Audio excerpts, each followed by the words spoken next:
Hi, this is Frank again. Before the song starts, this is episode 3. We're going to talk about the video games of 2022.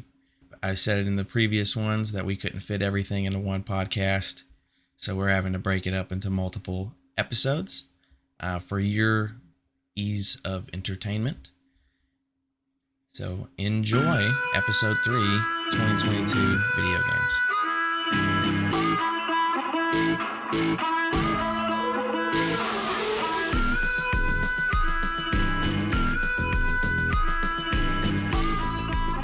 Alright, video games. We're gonna Video games 2022. Elden Ring. I never played it. What is that? Elden. Oh, my bad. Elden Ring. What is it? It's game of the year. That's what it is.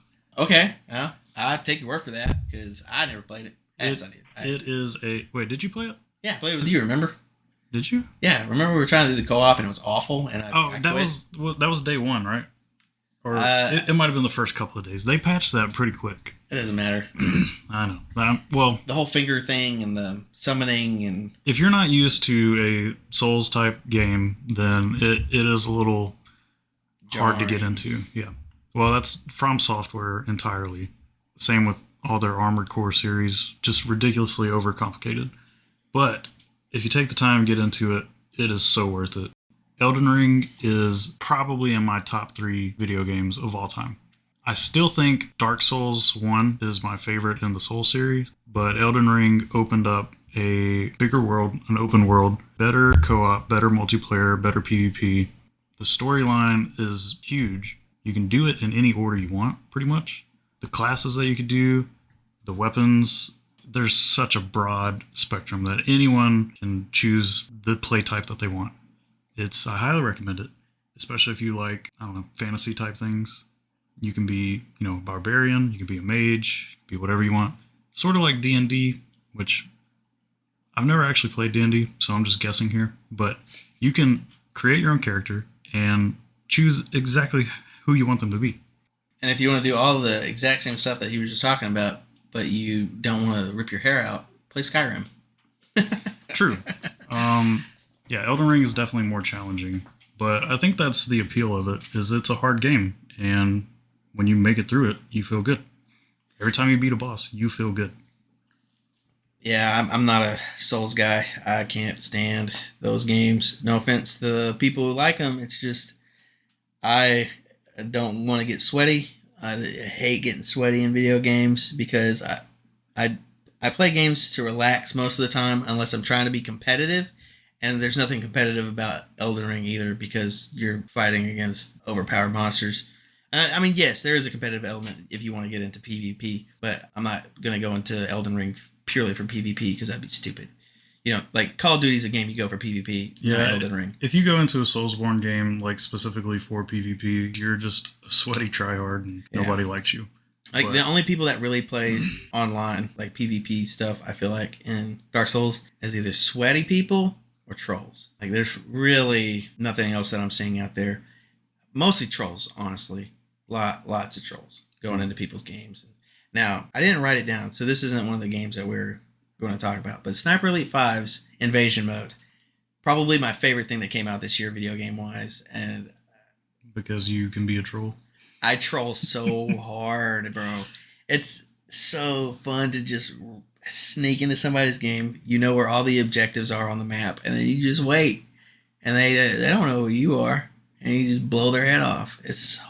Okay, moving on, because it's not part of our list. So Elden Ring, yeah, he likes it, but it's not my thing. All I'm saying is it won Game of the Year for a reason. It was rigged. No.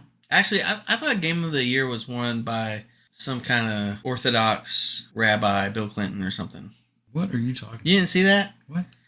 Oh, there was a guy that went on stage with the Elden Ring team when they got the award. Just some random kid walked up there, stood with them as they got the award, and then after they give their little speech, he walks up and he's like, "Hey, Matan, real quick, I want to thank everybody and say that I think I want to nominate this award to my Reformed Orthodox Rabbi, Bill Clinton. Thank you, everybody." Yeah, it was really strange. And that kid, I think, got taken away by police But he's been on podcasts since then, calling people idiots and stuff. So he's not ever going to get invited to this podcast. And I think he's an idiot.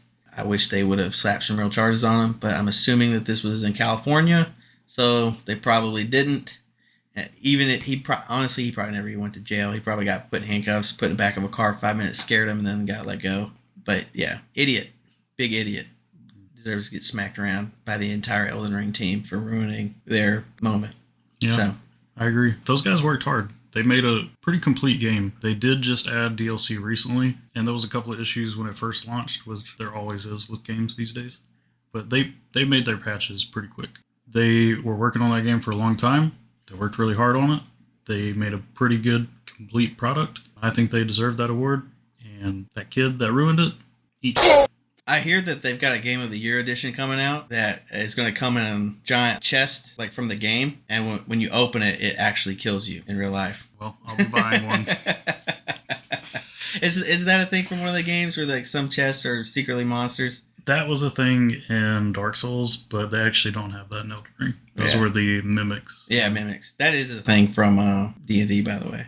Speaking of mimics, I've got nothing for this transition. But Lego Star Wars, huh? That was pretty good. You didn't play it, did you? I did not. Well, now that you've got that Switch, highly recommend you get that for the girls. It was very good. Graphically amazing. The combat way better than the older games. It has a ton of collectibles in it that are like fun to get. Tons of ships you can get. Like I'm always flying the Razor Crest. I played it with my wife in co-op, so I in couch co-op. So that's a great couch co-op game. Had a ton of fun with her doing all the puzzles and trying to get the mini kits and everything like that. I didn't make it to the sequel trilogy yet because it's a pretty far game, and I ended up moving during this time. So does this game follow like the entire movie? Episodes 1, 2, 3, 4, 5, 6, 7, 8, 9. All the way through the sequels. Okay. And in pretty good detail. And you can, once you unlock planets by doing certain missions and whatnot, you can't do open world exploration and stuff. So if you just want to travel the galaxy, you open up your galaxy map. Oh, I'm going to go to Dagobah. Oh, I'm going to go to Coruscant. Oh, I'm going to go here, there. And most of the worlds are decent size. Can you go to Alderaan? I'm going to go with no. Only before a certain point. Well, I mean, you can go to the Death Star, which is floating where Alderaan was. Or there might be some chunks of rock outside the Death Star. I don't know. But probably the best family game of the year, or like co-op game. What do you think's like the age range on that? Like, you think a 6-year-old can play it? Oh, easy. Okay. Easy. I think a 3-year-old could play that. I was playing Lego Star Wars when I was probably 6. I mean, Jordan can barely play Mario Party. So she'll get fun out of it. All she has to do is hit X. That's hit the attack button and let Riley do everything else. Yeah, I liked it. It was good. I recommend it. What's another game that we played? So here's one that we both played. I think we tried to do co-op, just like with Elden Ring, and it didn't work, just like with Elden Ring. Way of the Hunter. So Way of the Hunter, hunting simulator that came out this year. At first, I was wary of it because it really kind of feels like a ripoff of Call of the Wild. Like, even the name, Way of the Hunter, sounds like the Hunter Call of the Wild. I mean, it's just very similar. And then their commercial or the trailer for the game gave me big vibes for that other game. So I was a little wary of it because I was like, you're just ripping off another game that's pretty successful hunting game. Probably, I would say it's the most successful hunting game. It's got a pretty big following. And, I mean, they're still putting out major DLC to this day and updates. And this game surprised me. It was more of a simulator than Call of the Wild. So Call of the Wild isn't arcadey by any stretch of the imagination, but this game is even less arcadey than Call of the Wild is. So you actually have to struggle to get a deer or anything. Like you're working hard for every kill in this game. So I can appreciate that. Well, except for the ducks and the other birds, but they'll patch that. You can massacre those suckers. I don't know if I showed you, but the way to get them is the 22. With the 10-round mag, just drops them. Even while they're flying, super accurate. Just wham, wham, wham. One shot for all of them, too. I felt like a flak 88 in World War II just dropping B2 something. B-19s, B-17s. Whatever gets dropped in World War II. It's been a while. But it was great. Really pretty graphically. It had some severe bugs at the beginning, but they've done some good work on it and patched it up. Their plans for it look awesome. They've already added a ton of new guns and stuff. And the thing that I appreciate the most about them. Like, hallelujah, they licensed the firearms, so we've got real firearms with real names. Call of Duty. Call of Duty. Take notes. Even Call of the Wild doesn't do that. Yeah. They don't even have the M1 Garand listed as the M1 Garand. They have some weird name for it. It's got the M1903 Springfield. Love me the M1903. I don't think I've played since they added new guns. Yeah, I don't think you have either. But yeah, besides the multiplayer hiccup that we had, which hopefully they have already patched that or are going to, I think it was a great game. I liked it more than Call of the Wild, which I know you said Call of the Wild is more like arcadey and this one's more of like a simulator, but this one still felt pretty like easy to get into. It's not overly complicated. The controls aren't crazy. The menus aren't hard to use. It's a fun game. So far, I like the animals. I like the maps. The only thing I kind of don't like is the fast travel system. Yeah. There's like only 5 points on Yeah. the map where you can fast travel. And the map is huge. Yeah, it is. It is a very large map. I think, what was it, like a 15 by 15 or something? 18 or 8 by 8. I don't know. It's a quite large map. Yeah, I liked it though. I like the gun sounds. I like the gun feeling. The bullet drop in it is good. The animals all look good. So for a hunting game, I'd give it a 8 out of 10. You know, The way that they have it where like the more you kill a certain type of animal, the less of them like their population will drop. Right. And also like if you kill the weaker bloodlines, you'll have more, big bucks. Yeah, That's pretty cool. Yeah, the wildlife management is eerily realistic, and that's part of what makes it less arcadey than Call of the Wild. Because Call of the Wild, I can go up to a herd of 20 elk, mow them all down, and it ain't gonna do nothing. But if you shoot 3 or 4 doe of whitetail on a certain area in your game, well, you ain't gonna see whitetail over there for a long time because they ain't got nothing to reproduce. So I appreciate that. I think they had most of their stuff, I feel like, is still kind of ripping off Call of the Wild, but they've done enough to the game to make it somewhat unique to them. And so, how much originality can you put into a hunting game? You know what I mean? the terminology that they use for certain things was like the same words. They could have, if they would just Googled synonyms for those words and used a different word, I would have felt. I can't think of any examples off the top of my head, but when I was playing, I definitely felt like, hey, this isn't Call of Wild. Hey, this isn't Call of Wild. Hey, this isn't Call of Wild. And their tracking system is atrocious. Yeah, the blood trails were pretty hard to find sometimes. That's like, I appreciate that they're trying. Excuse me. I appreciate that they're trying to keep it as realistic as possible, but adding some stuff to it to make it still a video game. What I would like, though, is them to add more things to make it video gamey or arcadey, however you want to set it, and make them accessibility options to where if you want to play where you can shoot all your doe in an area and it won't wipe out your population, then you can do that. Or if you want to have your hunting senses or whatever turned on all the time so you can see blood from... You want like a sandbox mode kind of?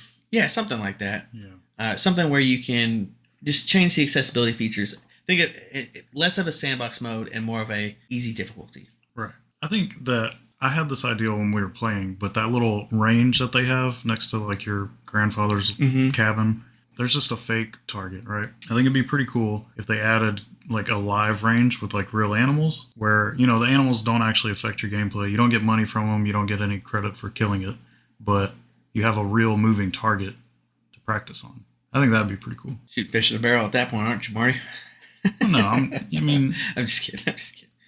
you're trying to hit a moving shot or something from, 100 yards, 200 yards. That's pretty difficult unless you practice. I mean, that's even difficult with practice. Right. All right, God of War Ragnarok. You didn't play it. I played it. I haven't beaten it yet because I had a kid right after it came out. Yeah, I'm not a PlayStation guy, so never really played any of the God of Wars, but I've seen a lot of gameplay on this game, and I want to say it was runner-up for Game of the Year. You mean it had Game of the Year stolen from? Okay.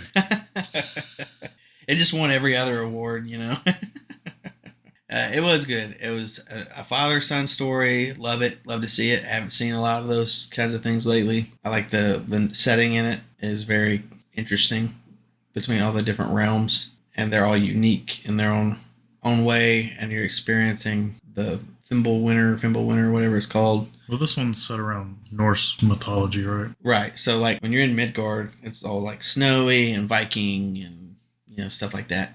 And then you go to Svartalheim or whatever the dwarf place, and it's more like swampy and steamy and rocky. And you go to the elf place, and it's like a jungle, or not the elves. That was the desert. Was the elves, and then there's a jungle for this other group of people, and then there's everywhere's different, right?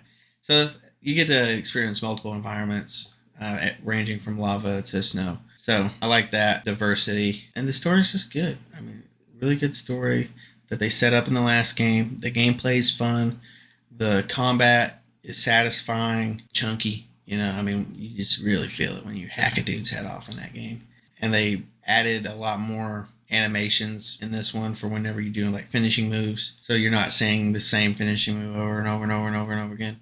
And that's the thing. Like, it was the same finishing move over and over and over and over and over again in the first game, and it didn't bother me at all because I was so invested into the game. I feel like it was the same with this, where if there are any glaring issues with the gameplay itself, I can't see it, because I'm super involved in the story, and then all the side quests and all that are satisfying and challenging, but not like so hard that it's impossible and you feel like you're grinding just to beat a single boss. So it's not Elden Ring in that regards. I have not gotten to the later stages of the game where things get more difficult, but like the last game, the Valkyries, that's on par with some Elden Ring bosses and some Soulsborne. There's some difficult bosses in those games. I'm guessing you haven't fought Thor yet. Yeah. You have? Yeah, that's like the very beginning of the game. It's like the first 2 minutes. That's the majority of the gameplay I've seen, is the Thor fight. Yeah. And there might be more than one. I don't know.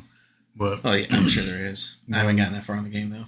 It's the one where Thor launches Kratos up into the sky, and then he's got the hammer on his chest, slamming him down to the earth. Yeah. It was a pretty cool cutscene. Well, I guess it's a, what do you call it? Quick time event? Quick time event, yeah.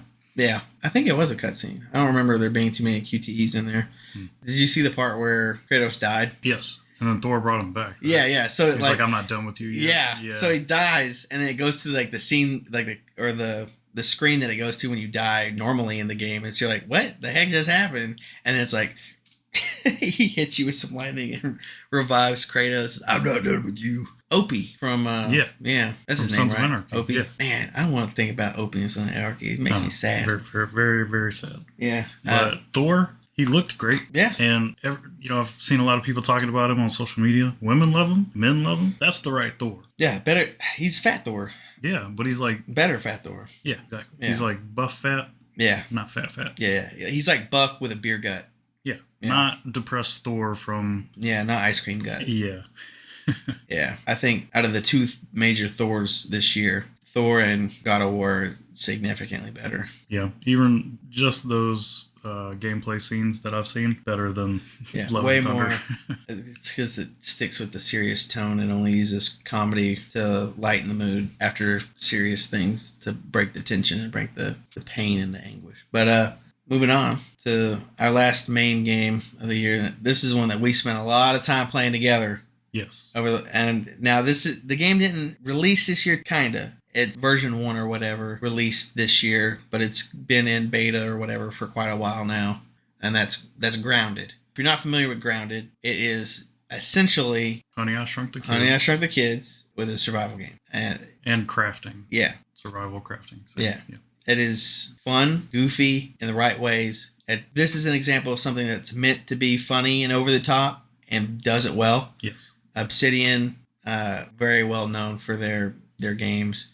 They make very, very good games and very funny games. Fallout New Vegas. I didn't play Outer Worlds or whatever it's called. I've heard good things about it, though. I started it. I just didn't finish it because I got other games that I was playing, and I wasn't really in the mood. But Grounded, super funny. Still haven't beaten the story yet because the game only recently came out in full release. And then, like I've said 15 times already, I had a kid. So still playing catch up on a lot of stuff. But man, what a game. I had a lot of fun playing it, and it's great co-op.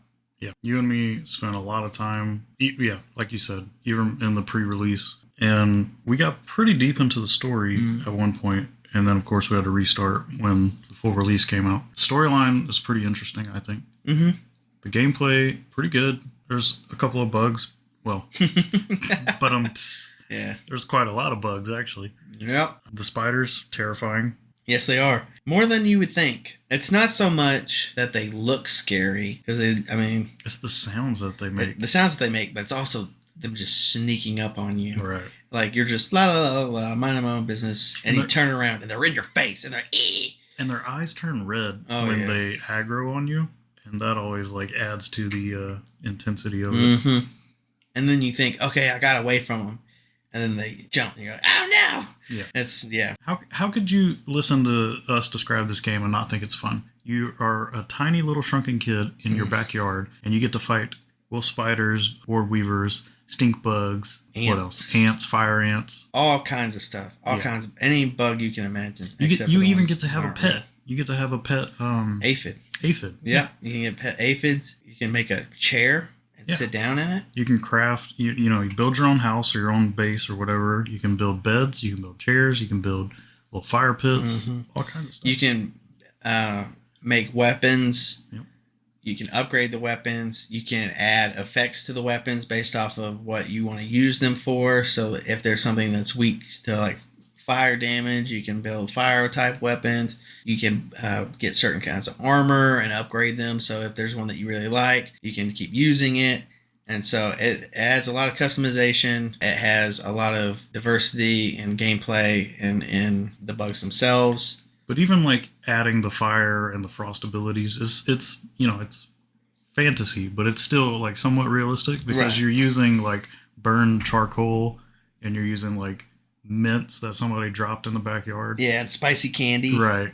And salt and bubble gum. So yeah, it's really funny. They play into the shrunken bit so much. It's perfect. Honestly, conception wise, and even the gameplay is pretty close to this, but I mean, I would give the game a 10 out of 10. Easy. Yeah. Minimum 9. Like 9 with the gameplay still being a little buggy. Right. But the idea of it and and we haven't played in a while, and I think there's been a few updates. So, if they fully polished it, then easy 10 out of 10. Easy 10 out of 10. I love Grounded. Big props to that game. And you have to play it with a friend, though. Oh, it's so much better with a friend. So much better with a friend. Highly recommend. And it's family friendly, which you don't see a lot of these days. Dishonorable mention for video games this year, and this one we do not have to discuss very much at all because we barely played it, just like the other game in this series, Rainbow Six Extraction. Yep. What a hunk of junk. I don't even remember what it's supposed to be. I remember there was some kind of weird, like, goop. Yeah, I don't know if there were aliens or some kind of bugs or like something. Parasite or I don't remember what it disease. Was. But you had to, like, extract a hostage or something like that, but not get caught by the bug alien people. Yeah. I don't know. It was awful. And it's 3-player co-op only, which is stupid. And talking about Rainbow Six co-op, your entire community is just so toxic. Because it's the most toxic. Rainbow Six Siege and Rainbow Six Extraction, both games, the first time we played both of them online co-op, what happened? We got murdered by our teammate. And it immediately turned us off. Immediately. Like, I won't play Siege because why would I? My team is toxic. I bought 6 copies of Rainbow Six Siege and gifted them to our group of friends because I wanted us to all play Siege together. And then me and Marty, our very first time playing, the rest of our friends were busy, so we were just going to get on with randoms, and we immediately got killed by our own teammates. We're like, oh, what a jerk. What a turd. Oh, that makes me so mad. Try another match. It happens again. Yep. 3 times that happened. 3 times we got killed immediately by our own team. I thought maybe this Extraction game, maybe it'll be fun. Literally the only reason I played it was because it was free. Awful. Rainbow Six community, you're awful people. What's wrong with you people? Did somebody piss in your Cheerios?